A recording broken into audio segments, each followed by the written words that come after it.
un premier Noël sans son époux bien-aimé. En avril dernier, le prince Philippe s'éteignait à l'âge de 99 ans, laissant derrière lui une famille royale éplorée, et surtout, Élisabeth II, son épouse. Pendant 73 ans, le couple royal a servi le Royaume-Uni, s'affichant régulièrement complices et côte à côte pour défendre les valeurs de leur famille. Ne laissant rien transparaître de son chagrin, la reine a depuis évoqué brièvement la disparition de celui qui a été sa force, et l'a soutenu pendant de nombreuses années.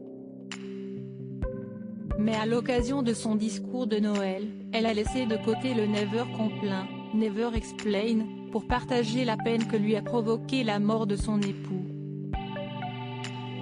Bien que ce soit pour beaucoup de gens une période de grand bonheur et de gaieté, Noël peut être difficile pour ceux qui ont perdu des êtres chers. Cette année, je comprends particulièrement pourquoi, a ainsi confié Élisabeth II lors de son discours, enregistré au château de Windsor où elle a décidé de passer les fêtes. Vêtue d'une robe rouge, la reine avait lors de son discours choisi de mettre en avant une photo d'elle et du prince Philippe prise lors de leur 60e anniversaire de mariage, arborant même sur la poitrine, une broche chrysanthème en saphir qu'elle portait lors de sa lune de miel au manoir de Birkall.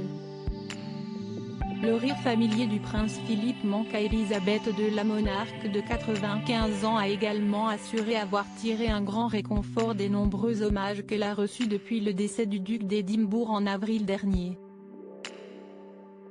Évoquant avec tendresse le prince Philippe, elle cite son sens du devoir, sa curiosité intellectuelle et sa capacité à s'amuser de toute situation. L'éclat espiègle et interrogateur de ses yeux, était aussi brillant à la fin que lorsque j'ai posé les yeux sur lui pour la première fois, a-t-elle confié, avant de conclure son message par une phrase très émouvante, « Bien qu'il me manque, et manque à ma famille, je sais qu'il voudrait que nous profitions de Noël », insistant sur la joie de la fête malgré le rire familier qui nous manque. Lodi Vijay.